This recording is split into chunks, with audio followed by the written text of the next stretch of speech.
Morning, guys. This is the review for the exam for tomorrow. I'm going to give you as much as I can on the PowerPoint, but you still need to go through and review stuff on the different slides and the videos that we watched. First thing I want you to note that we have 33 vertebrae in our bodies, our spine, and actually all mammals have almost all mammals have 7 cervical spine. Our vertebra up here, 7, 12 thoracic, 5 lumbar, and then these are both fused, but sacrum is made up of 5 bones, and the coccyx, the tailbone, is made up of also 4 bones.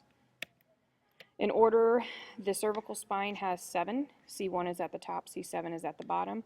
Our number 1 for C1, which brings all the spinal cord out of the brain, is called the atlas. Then the axis is number 2, C2, and I remember that because atlas is alphabetically above axis. So atlas, axis, and then C3, 4, 5, 6, 7. All right. The most common injury to the cervical spine is whiplash in a car. That is one you need to remember for the exam. Thoracic spine is our biggest part of the spine, and that is T1 to T12. 1 obviously on the top, 12 on the bottom, and that's usually where the rib cage go. And if you remember from like the pictures of Abby's x-ray, it is scoliosis. So if you look in the picture, scoliosis is a pulling of the spine. Lumbar spine is made up of only 5, but they are not fused, L1 through L5. Most common injury in that area is usually a bulging or herniated disc, bulging disc, both kind of in that same, can happen in a car accident. Usually happens around the L5 area. Sometimes it can go a little bit higher, L3, L4. This is where the bulge is in this picture. But that is one you need to remember. L1 on top, L5 on the bottom, closest to the sacrum.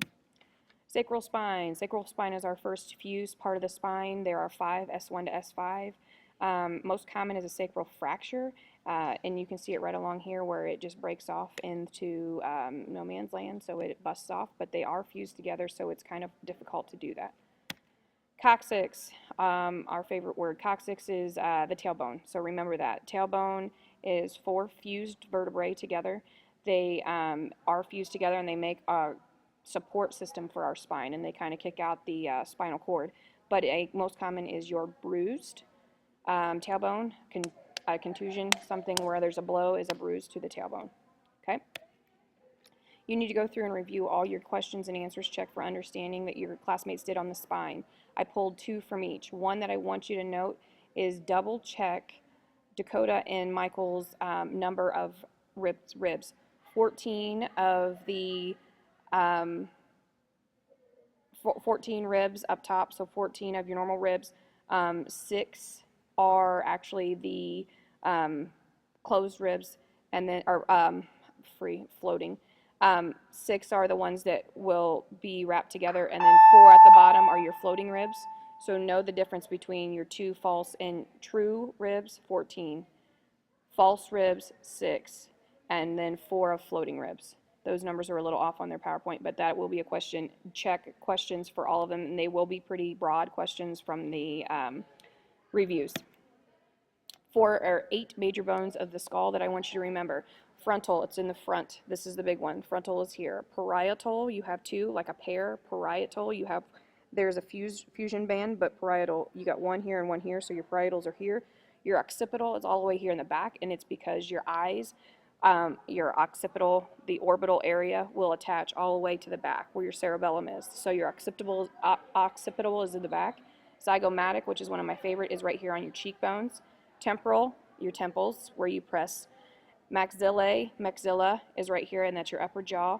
Nasal, we know here is your nose, and then your mandible is your lower jawbone. Last thing, review all your injuries from the head, face, and neck. If you go in, start to learn all your scientific names. So know that epistaxis is a bloody nose. Know that orbital hematoma, orbital meaning the eye, hematoma is a bruised eye, so a black eye is an orbital hematoma. Go through and just find the major scientific names, cauliflower ear, what the fracture is right here across the maxilla. So know major names and pictures, and that's it for those. Good luck tomorrow, guys. It's a solid 50 points, and remember, if you get an A, you don't have to take the final exam.